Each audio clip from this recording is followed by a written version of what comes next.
Hi and welcome, beautiful souls, to this Exploring Coaching. And today I'm so excited to have Maureen here, a very seasoned transformational coach. We're going to chat about EQ in workplace and how can EQ impact on the quality of a workplace here. So before we dive in, Maureen, perhaps you'd like to give a little bit of intro about yourself? Yeah.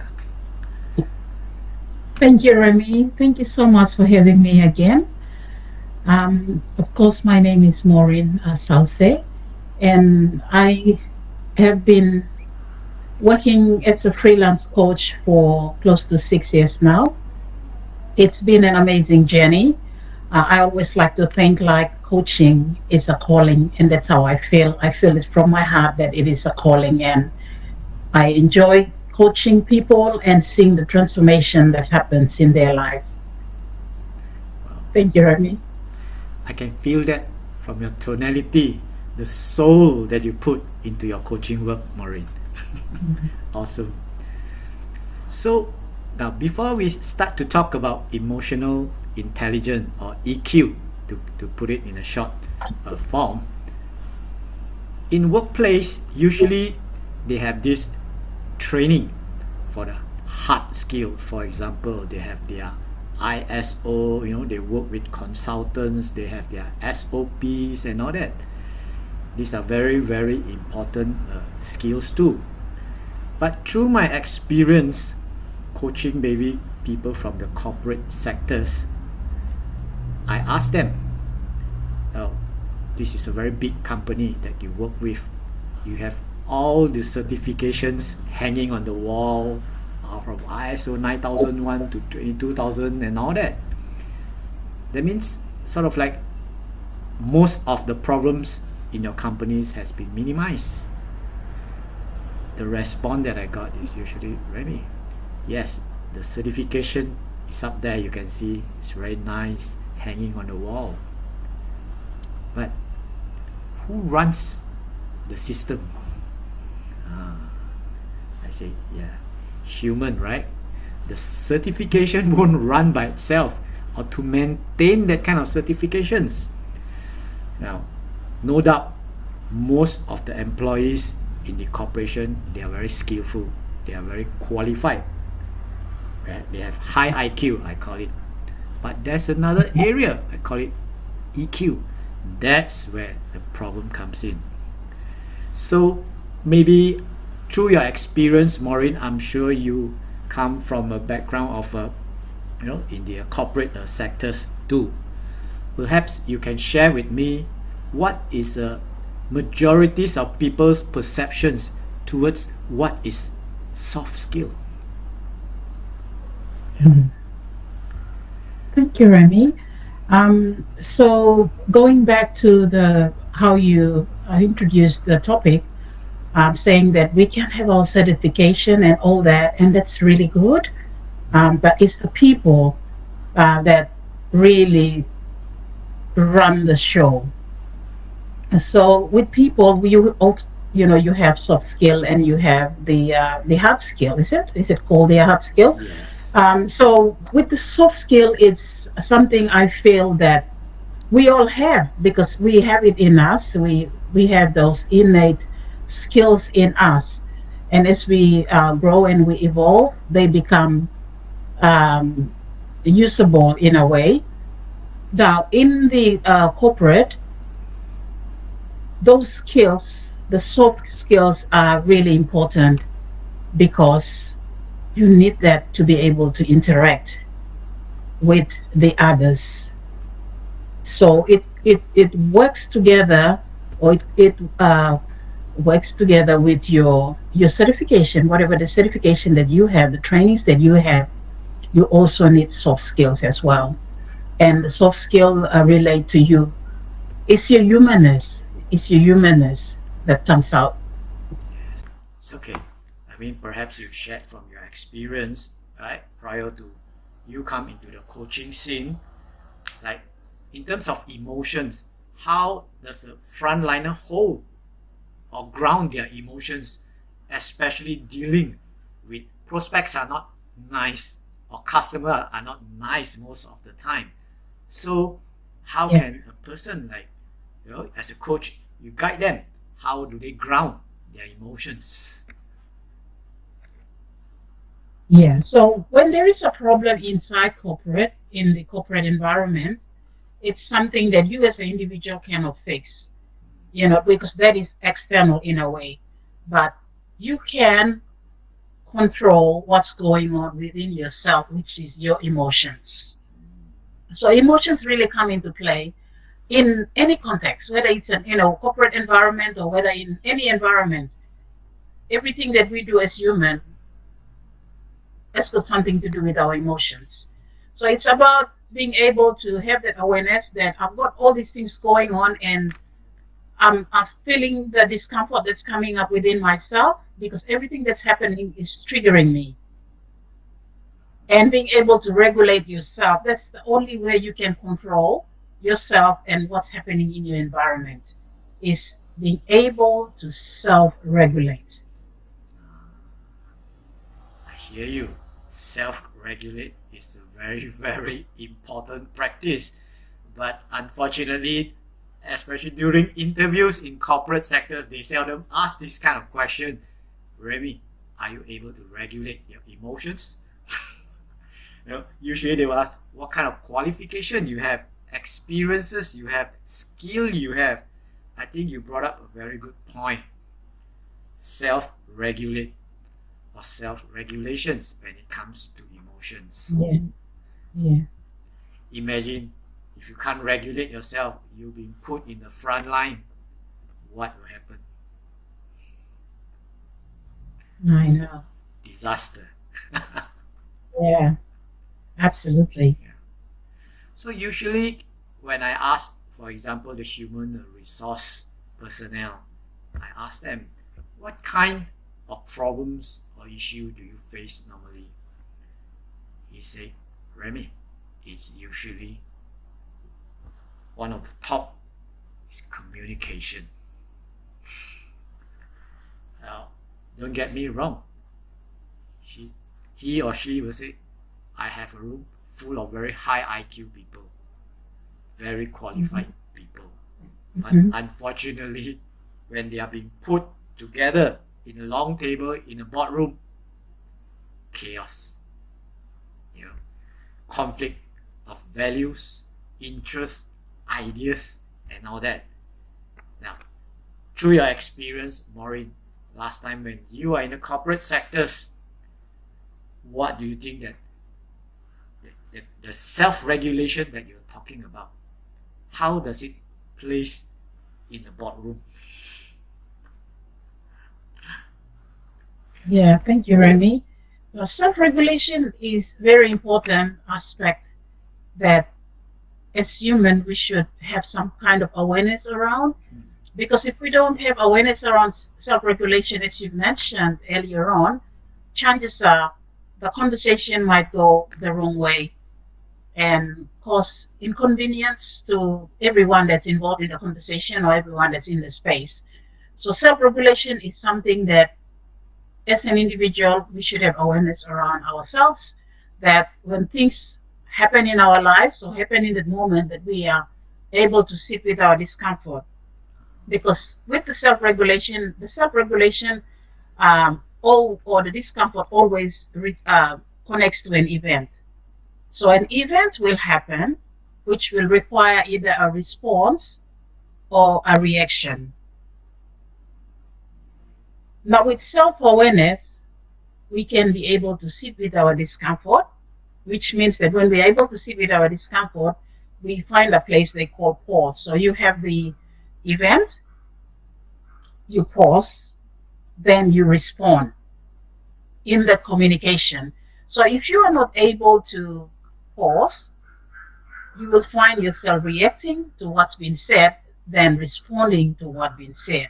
And this only comes with awareness, because as human being, when you hear a conversation, you immediately want to jump, whether it's to defend yourself or whether to put in your thoughts about the conversation without pausing and taking a moment to process the conversation. So when an event happens and when you pause, your response always comes from a place of diplomacy, a place of abundance, a place of being an adult. You're being an adult in your conversation, so you're not reacting to what's being said, even though you're triggered. Because conversation can go anyway. But having the awareness that, okay, this conversation, whatever it is has been said, I feel triggered right now. It's going up within me, in my belly maybe, but being able to sit with that by breathing.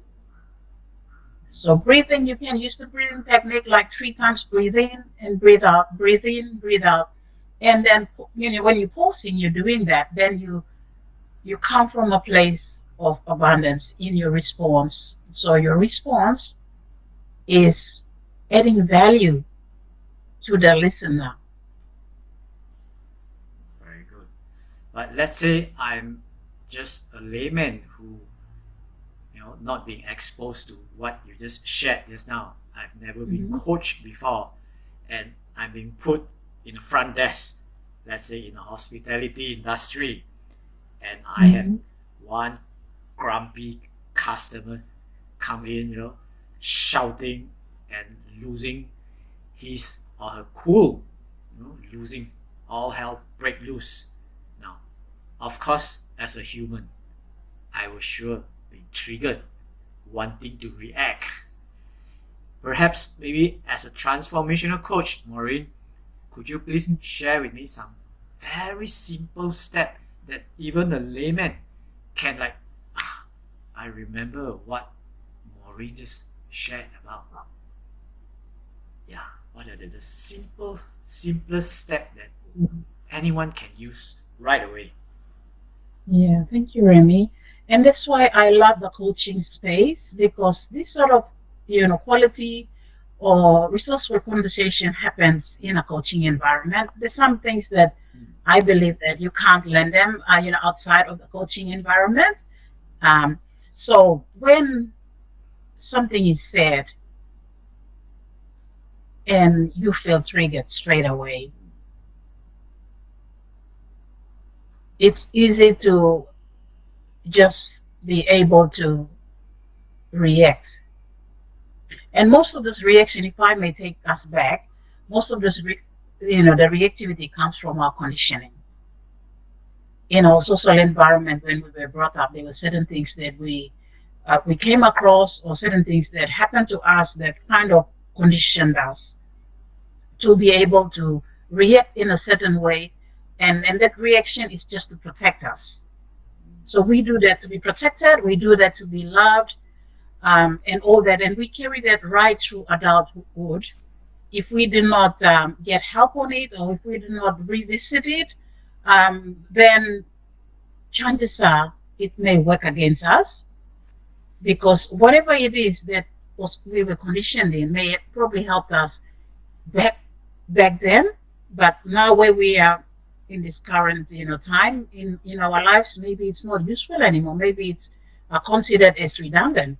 But if we still keep it and try to apply it, then it can work against us. So it's just being able to understand that maybe there's certain conditioning that I have that's not useful anymore.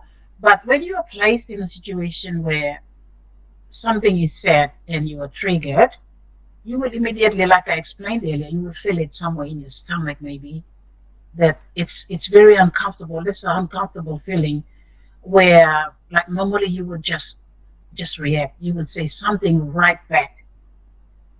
And in coaching, we would love that you can look at it differently. So even if you feel like something is going on in your belly and it's uncomfortable, just feel that and be able to sit with that. Sit with that. Take your time and you breathe into it. Like I explained earlier, breathe in first, breathe out 2 and 3 times, breathe out, and you ground yourself, you center yourself, And as you do that, you're thinking about how you're going to respond. So you think about your languaging and you think about your tone, because those are very, very important. How you respond, you will have to use your tone in a way that it encourages the receiver of what you're trying to share or what you're trying to say. I think that's the best way to put it. What do you think, Rehmiee? Yes, absolute. I think breathing is something that all of us are doing it, I would say unconsciously. Mm. But after hearing what you shared just now, I think the unconscious become the conscious part is the key point here, right? Yeah. If a person like while listening and looking at what you shared just now about breathing, I was following you. Breathing. I think that makes me feel more grounded, centered. So amazing. Amazing. Yeah. Something simple. Anyone can do it anytime. You don't need any special tools to do it. Yeah. Yeah. So to all frontliners out there, when situation challenge you, triggers you, breathe. I think the clients or the customer, the angry customer looking at you being grounded like this, I think this will somehow influence their emotions too. They will calm down then. Instead of trying to be who is louder, who is right, the whole thing is gonna explode. Now, as we dive deeper into emotional intelligence, the number one, I call it, they have the big four emotions that makes a person stuck in corporate and also in personal life. It's interlinked. And the number one, the big brother of all, the emotions of fear. Yeah. Through your experience, Maureen, you coach your clients, whether from corporate sectors or even personal life. How big of an impact this first big emotions that we are talking about, fear here, that can have on a person. As human beings, we all have fear, and it's there in us, and it comes up when when something happens, it comes up. I also like to think that fear can be a good thing in one way, because depending on what you are doing, what the situation is. For example, if you're doing a presentation and fear comes up, then it might be it might be a fear that's just guiding you to get things right. It's there to help you to make sure that you're putting all the things that you are going to do together and you try your best to do it correctly. But fear can also be a challenging situation in depending on the context of the situation. Fear can be a thing that can stop us from being ourselves. And again, fear comes from conditioning. When we grow up, our social environment kind of influenced and allowed that fear to stay with us because of whatever it is that happened growing up. So fear can restrict us from living our full life. Fear can limit us. Fear can cause us not to explore the things that we can explore. It can cause us not to, speak up. It can frustrate us from everything, and fear comes from conditioning. It goes way back to how we were brought up. And if it's not dealt with, it will stay there, and we carry that right into our adulthood without realizing it, and we carry it into adulthood, and it comes out in different ways in our adult life. Wow, you seems to mention a few times conditioning, and Yeah. I try to reflect back, having spoken to a number of people from the corporate sectors. I say, what is your goal working in this company? They say, of course, career advancement, more income, better status. But when opportunity really knocks, for example, there's a big positions being given to them, either directly or indirectly. Then I ask them, did you grab it straight away? They say, the funny thing is that they say, I will think about it. Now, how come Mm. all throughout your life you've been saying, oh, I'm here so that I can have career advancement, opportunity to move up the corporate ladder, when sometimes big opportunity being put in front of you, you say, let me think about it. I say, what is holding you back? There's this fear in me, they say. Mm. Now, how do you think that by working with a coach, a transformational coach, or an emotional intelligent coach, in what way can the coach help? Let's say me, I have this fear of don't know whether I'm capable enough or not, I'm good enough or not. Are you able to help me, Maureen? Yeah, absolutely.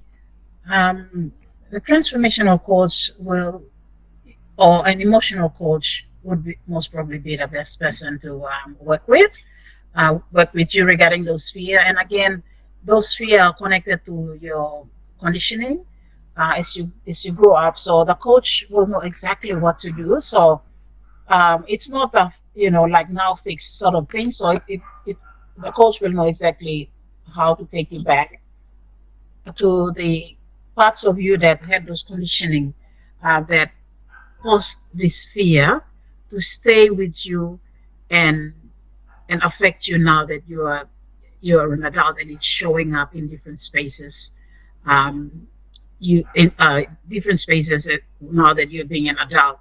So the coach will know exactly how to work through. There are different techniques, and most of them are like talking therapy, just talking through different things and using different questioning techniques, and then being able to assist you um, and work through those fears. So it just doesn't happen in one sitting. It's got to be. Would highly recommend 3, 4, 5, 6 sitting, and you work through with a coach that can help you through that. Well, at least there seems to be options for me when a person feels stuck. Yeah. That's it. I mean, that's why a lot of these corporate people, they say, oh, Rehmiee, I'm stuck in my career. I say, what do you mean by stuck? What is holding you back? Is it because of this and that? Is it, oh, there's this fear, like what you mentioned just now, probably the conditioning is hardened, maybe, the mindset Yeah. of like, I'm not good enough, I don't know whether I'm Yeah. capable enough to handle that kind of responsibility. Come next, the second one, after fear. Even though, okay, let's say someone are able to conquer their fear, 80% of it, they decided to move on. But yet, the leg still feel very heavy, or the mouth even still feel heavy to open and ask for things, so that the person can move up a corporate ladder. And this is what I get usually: the feeling of shame, the emotions of shame. Now, what say you, Maureen, on this part? How shame holds back a person's growth in their career? Yeah. Again, shame also is connected to your conditioning as well. So those are things that you carried with you, fear and shame, and then it shows up in your adulthood. And unfortunately, if you do not visit those areas and work on them, they can really affect you. They can cause limitation to you.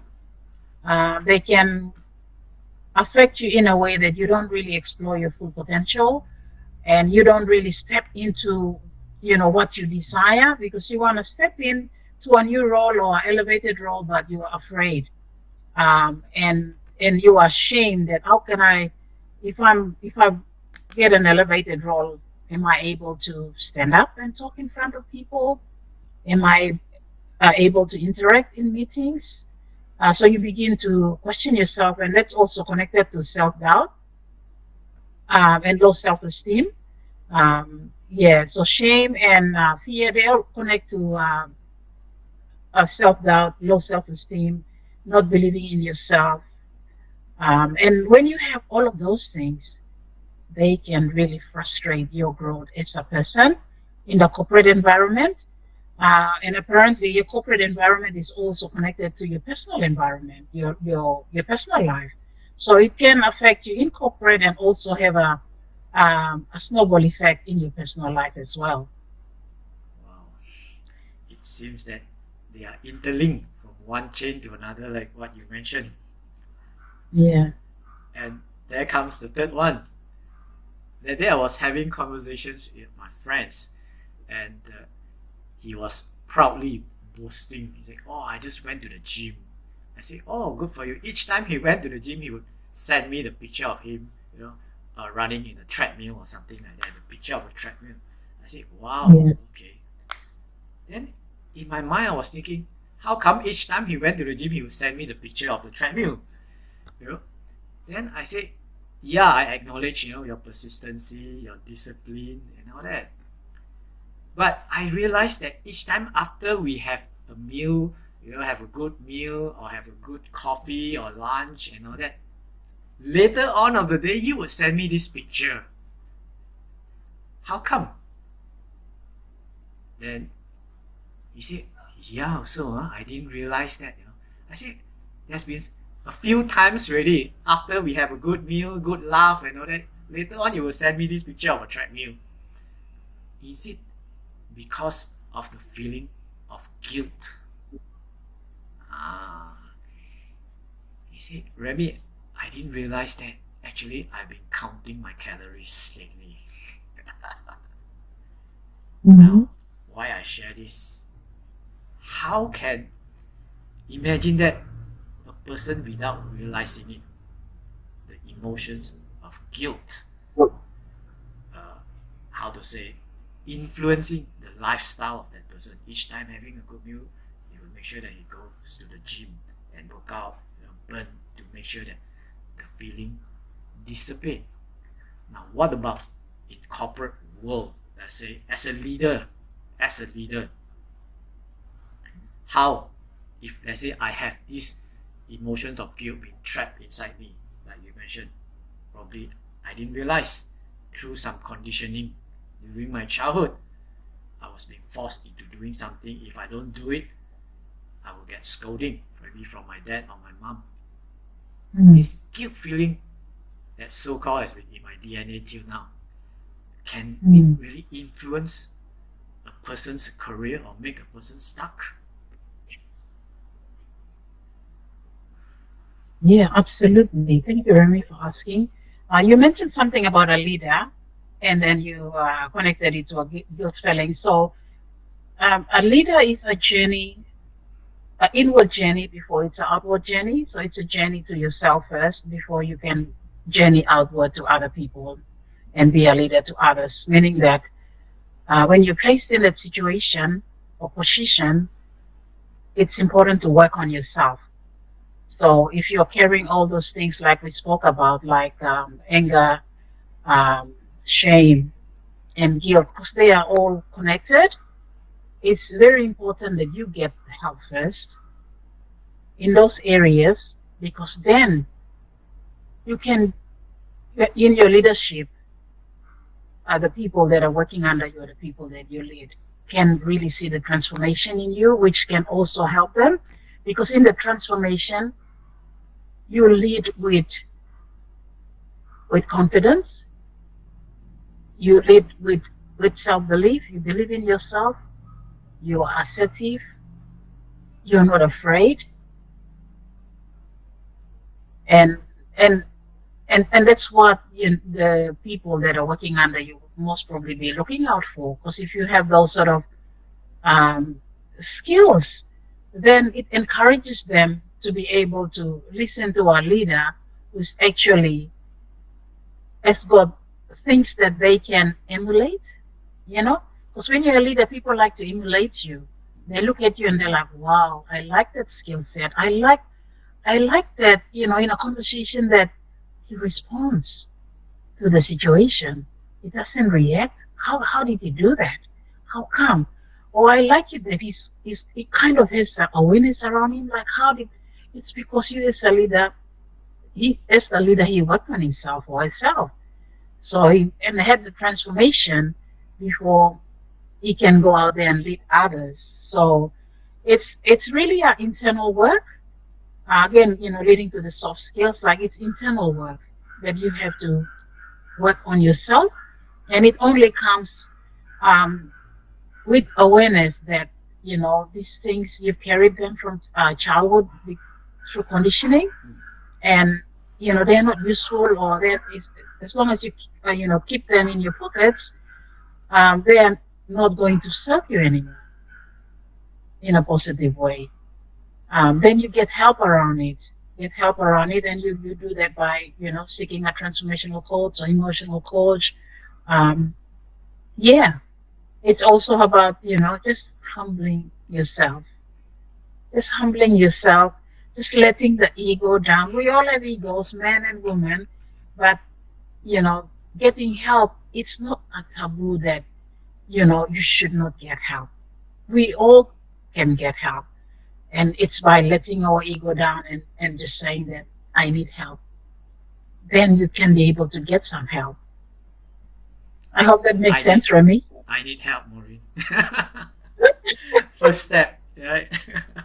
Like they call it what? The Alcoholic Anonymous. I need help. First step.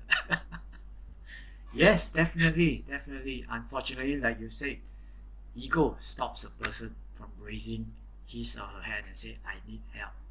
Even though Yeah. they need it, they say, no, not me. I don't have problems. Yeah. Well, wonderful discovery. And coming to the last but not least, the big four emotions that I'm talking about now. This one, I call it the heavy wake. Why? This one really holds and wakes a person down. Other than the fear, the shame, the guilt. This one's a heavy weight. Resentment. Mhm. This one, if we don't break the chain, this is gonna hold a person down, wakes a person down Mhm. for a long, long time. Okay? Why I say this? Now, in every or any corporations you go, even though they are managers, they are supervisors and all that, there tend to be a couple of people that it's difficult to have conversation with. They say, oh, don't talk to this person, he won't like it, she won't like it. Most of the time, it's like a time bomb waiting to be exploded. I say, how come like that? How can a person have bad days throughout the years? Most of it. Then they say, yeah, you never know, Rehmiee, until you talk to him or her. So now, if from an emotional intelligence point of view, let's understand this type of people.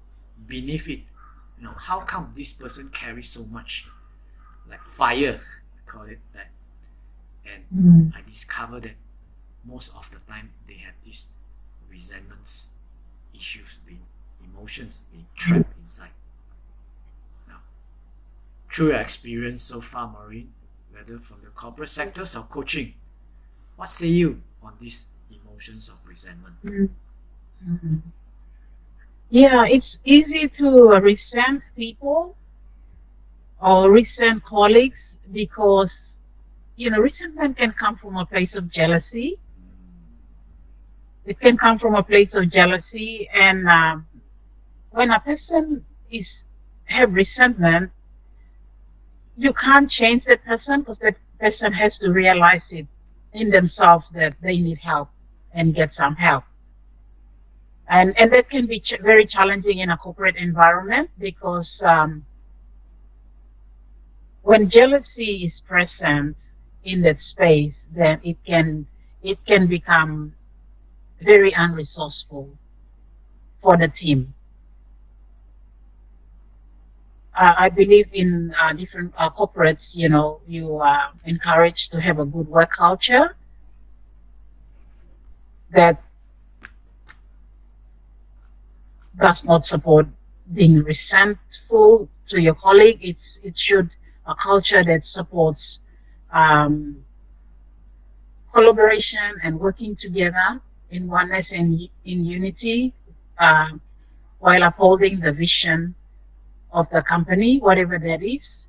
So it's really about also about having a good culture. And when resentment surfaces, then it's something that needs to be addressed immediately. Speak to your immediate manager.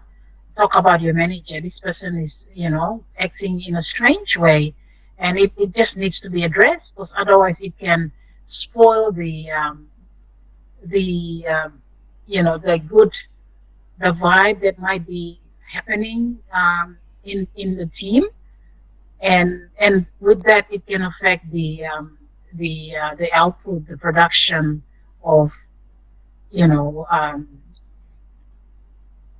its individual.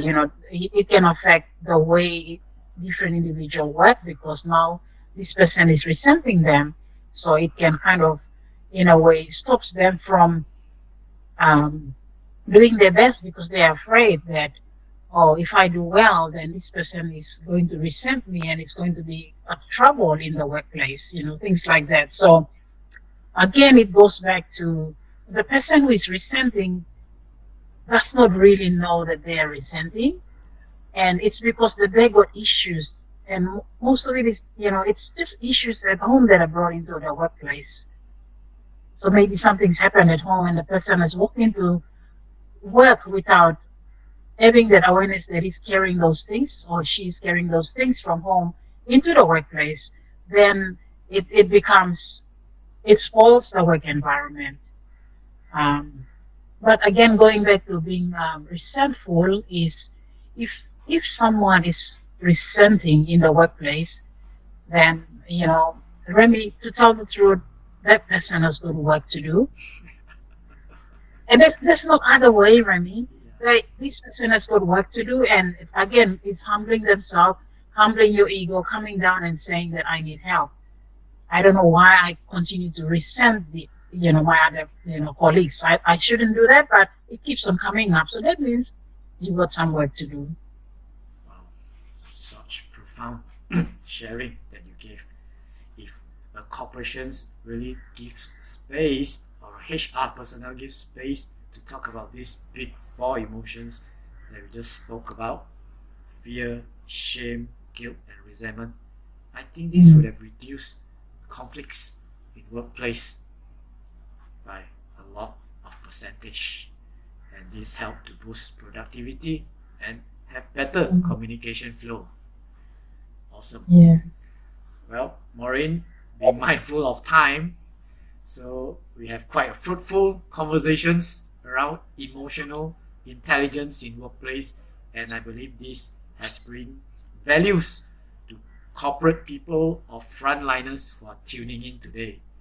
So if there's one biggest takeaway that you would like them to take away in our today's conversations, what would that be, Maureen? Yeah, thank you, Rehmiee. Now, with all the emotions that we've talked about, they we are human, so we have it in us. It's really about recognizing that they are there, and right now it's not serving you in that space, and getting help.